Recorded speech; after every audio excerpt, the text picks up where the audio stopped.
Hello friends, welcome to my channel Tanya to guide. So ఈ వీడియోలో నేను పోస్టల్ నోటిఫికేషన్కి సంబంధించి ఆన్లైన్ రిజిస్ట్రేషన్ మొబైల్లోనే ఎలా అప్లై చేసుకోవాలో నేను ఇప్పుడు చెప్పబోతున్నాను. సో ఫస్ట్ ఇండియన్ పోస్టల్ సర్వీసెస్కి సంబంధించిన ఆఫీషియల్ వెబ్సైట్ అనేది ఓపెన్ చేయండి మీ క్రోమ్లో. అండ్ దెన్ నెక్స్ట్ కిందికి స్క్రోల్ చేసిన తర్వాత ఇక్కడ ఆపర్చునిటీస్ అనే ఒక ఆప్షన్ ఉంది. సో అది క్లిక్ చేయాలి. అది క్లిక్ చేసిన తర్వాత మనకి ఆన్లైన్ రిజిస్ట్రేషన్ చేసుకోవడానికి ఒక కాలం అనేది మెన్షన్ చేశారు. సో ఆపర్చునిటీస్ అనే ఆప్షన్ క్లిక్ చేసిన తర్వాత మనకి ఈ విధంగా కనిపిస్తుంది స్క్రీన్ పైన. సో ఆన్లైన్ జీడిఎస్ రిక్రూట్మెంట్ అనేది క్లిక్ చేయండి. అండ్ ఇక్కడ you will be redirected to an external website అని ఉంది కదా, అక్కడ ఓకే అని క్లిక్ చేసేయండి. ఇక్కడ మనకి ఈ విధంగా ఓపెన్ అవుతుంది. సో ఇందులో 3 స్టేజెస్ ఉంటాయి. ఫస్ట్ మీరు రిజిస్ట్రేషన్ చేసుకోవాలి, and then next fee payment, and then next ఆన్లైన్లో అప్లికేషన్ ఫామ్ అనేది సబ్మిట్ చేయాలి. ఫస్ట్ రిజిస్ట్రేషన్ అనేది క్లిక్ చేయండి. సో రిజిస్ట్రేషన్ చేసుకునే ముందు ఇక్కడ కొన్ని ఇన్స్ట్రక్షన్స్ ఉన్నాయి, అవి ఏంటో చూద్దాం. So registration online application submit చేయడానికి రిజిస్ట్రేషన్ అనేది మస్ట్.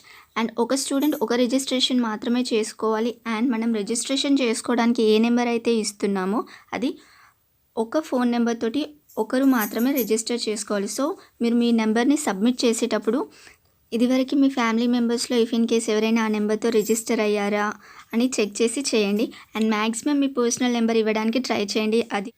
అండ్ దెన్ నెక్స్ట్ ఇక్కడ అప్లికేషన్ నేమ్ అనేది మీ 10th సర్టిఫికేట్లో ఏ నేమ్ అయితే ఉందో ఆ నేమ్ మాత్రమే ఎంటర్ చేయండి.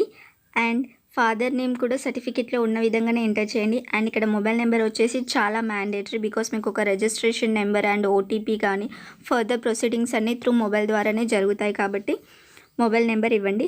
అండ్ దట్టు ఇంతవరకు ఏ నెంబర్ కూడా పోస్టల్కి అప్లై చేసేయడానికి మీకు రిజిస్టర్ కాని నెంబర్ ఒకటి ఫ్రెష్ది ఇవ్వండి. అండ్ ఆధార్ నెంబర్ ఎంటర్ చేయండి.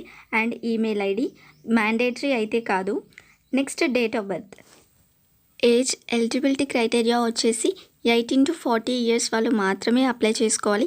అందులో ఎస్సీ ఎస్టీస్కి 5 ఇయర్స్ ఏజ్ రిలాక్సేషన్ ఉంది.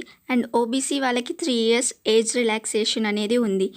ఈడబ్ల్యూఎస్ వాళ్ళకి ఎలాంటి ఏజ్ రిలాక్సేషన్ అనేది లేదు. అండ్ పర్సన్ విత్ డిసేబిలిటీ ఉన్నవారికి 10 ఇయర్స్ ఏజ్ రిలాక్సేషన్ ఉంది. అదేవిధంగా డిసేబిలిటీస్ ఉండి ఓబీసీ అయినట్లయితే 13 ఇయర్స్ అండ్ ఎస్సీ ఎస్టీ అయితే 15 ఇయర్స్ ఏజ్ రిలాక్సేషన్ అనేది ఉంది. అండ్ దెన్ నెక్స్ట్ జెండర్ వచ్చేసి మీరు మేల్ అయితే మేల్, ఫీమేల్ లేదా ట్రాన్స్జెండర్ అయితే ట్రాన్స్జెండర్ సెలెక్ట్ చేసుకొని క్లిక్ చేయండి. సో ఇక్కడ ఇన్ కేస్ ట్రాన్స్జెండర్ అనే ఆప్షన్ ఉందిగా, సో మీరు trans man or trans woman అనే స్పెసిఫికేషన్ కూడా మెన్షన్ చేయండి ఇఫ్ ఇన్ కేస్ మీరు ట్రాన్స్జెండర్ అయినట్లయితే.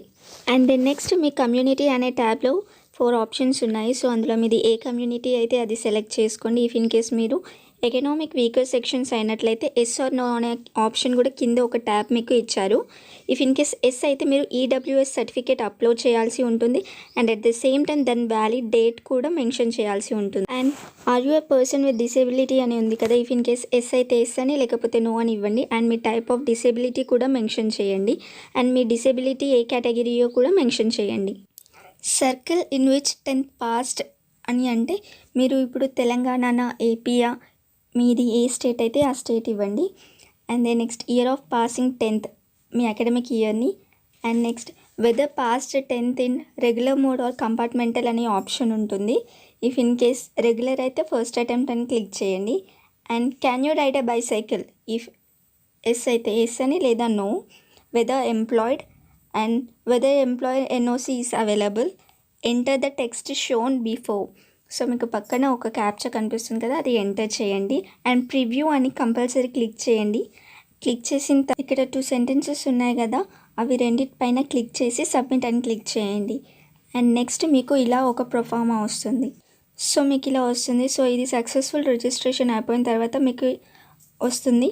అండ్ ఈ కాపీని మీరు ప్రింట్ తీసుకోవాల్సి ఉంటుంది. అండ్ ఇది ఫర్దర్ పర్పస్గా కూడా యూజ్ అవుతుంది కాబట్టి మీరు కంప్లీట్ ఈ డిపార్ట్మెంటల్కి రిక్రూట్మెంట్ అయిపోయే వరకు కూడా దీన్ని మీతో జాగ్రత్తగా ఉంచుకోండి. అప్లై చేసిన తర్వాత మీరు రిజిస్టర్డ్ మొబైల్ నెంబర్కి ఒక రిజిస్ట్రేషన్ నెంబర్ అని వస్తుంది. సో అది ఫర్దర్ పోస్టల్ డిపార్ట్మెంట్ ఈ రిక్రూట్మెంట్ మొత్తం కంప్లీట్ అయ్యే వరకు ఆ రిజిస్ట్రేషన్ నెంబర్ని సేవ్ చేసుకోండి. అండ్ దెన్ నెక్స్ట్ పేమెంట్ విషయానికి వస్తే అమ్మాయిలకి ఎటువంటి ఫీజు కూడా పే చేయవలసిన అవసరం లేదు. And at the same time unreserved లేదా ఓబీసీ మేల్ ట్రాన్స్ మేల్ క్యాండిడేట్స్ మాత్రమే జస్ట్ 100 రూపీస్ పే చేయవలసి ఉంటుంది. మిగతా క్యాండిడేట్స్ అందరికీ కూడా ఫ్రీగా మీరు అప్లై చేసుకోవచ్చు. అండ్ ఫీ పేమెంట్ విషయానికి వస్తే మనం ఎవ్రీ 5 ఆప్షన్స్ ఇచ్చుకోవడానికి 100 రూపీస్ పే చేయవలసి ఉంటుంది. టోటల్ మనం 20 ఆప్షన్స్ వరకు కూడా పెట్టుకోవచ్చు. అది మీ చాయిస్ని బట్టి ఉంటుంది. ఇఫ్ ఇన్ కేస్ మీరు 20 ఆప్షన్స్ పెట్టుకోవాల్సి వచ్చినట్లయితే for each 5 options 100 rupees pay చేయవలసి ఉంటుంది. అది కూడా 100 రూపీస్ అనేది అందరూ కాదు, మీరు డీటెయిల్గా చెక్ చేయండి. ఓన్లీ అన్రిజర్వ్డ్ లేదా ఓబీసీ మేల్ లేదా ట్రాన్స్ మేల్ క్యాండిడేట్స్కి మాత్రమే ఫీ పే చేయవలసి ఉంటుంది. మిగతా క్యాండిడేట్స్ ఎవరైతే అప్లై చేసుకుంటున్నారో అందరికీ ఇది absolutely free. And once fee payment చేసిన తర్వాత ఎట్టి పరిస్థితుల్లోనూ రీఫండ్ రాదు. సో మీరు లాస్ట్ డేట్ వరకు వెయిట్ చేయకుండా త్వరగా అప్లై చేసుకోండి. అండ్ నెక్స్ట్ మీరు సబ్మిట్ చేయబోయే సర్టిఫికేట్స్ ఏవైతే ఉన్నాయో make sure all certificates are true. Because once మీరు సెలెక్ట్ అయిన తర్వాత సర్టిఫికేట్ ఏమైనా వేరే సబ్మిట్ చేసినట్లయితే మీ జాబ్ అనేది క్యాన్సిల్ అవుతుంది. అట్ ద సేమ్ టైం మీ పైన లీగల్ యాక్షన్స్ కూడా తీసుకుంటారు.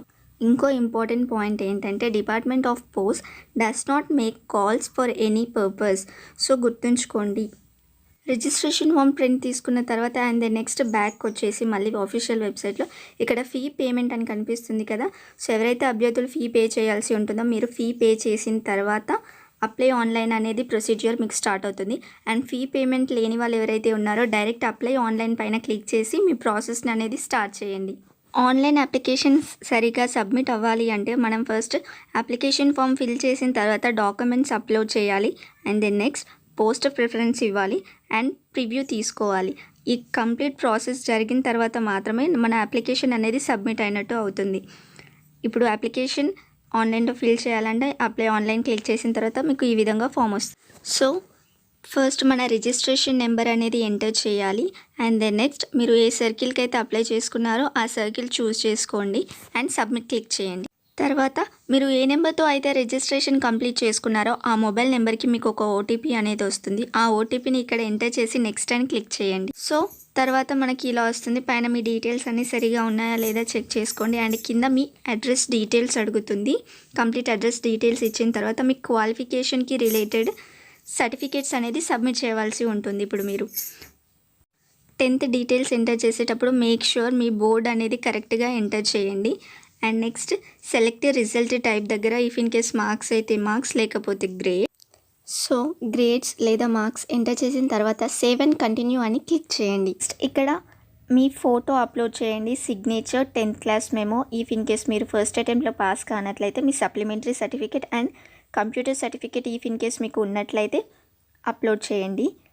అండ్ అప్లోడ్ చేసే ముందు మీ అప్లోడ్ చేసుకునే స్కాన్ కాపీ సైజ్ అనేది అక్కడ మెన్షన్ చేసిన సైజ్ కంటే మించి ఉండకుండా ఎగ్జాక్ట్ పిక్సెల్స్ ఉండేలాగా చూసుకోండి. So next computer certificate. If in case మీరు పీజీడీసీఏ కోర్స్ కానీ చేసినట్లయితే 60 days డ్యూరేషన్ది ఆ రెస్పెక్టివ్ సర్టిఫికేట్ని మీరు అప్లోడ్ చేయొచ్చు. ఆర్ ఎల్స్ ఎవరైతే స్టూడెంట్స్ మీ ఇంటర్మీడియట్ కానీ మీ 10thలో కానీ హయ్యర్ ఎడ్యుకేషన్ లెవెల్లో కంప్యూటర్ ఒక సబ్జెక్టుగా చదివినట్లయితే మీకు కంప్యూటర్ సర్టిఫికేట్ అవసరం లేదు. సో దాని కింద డిక్లరేషన్ అని ఒక 6 to 7 పాయింట్స్ ఉన్నాయి. అవన్నీ ఓకే క్లిక్ చేసిన తర్వాత కంటిన్యూ అని క్లిక్ చేయండి.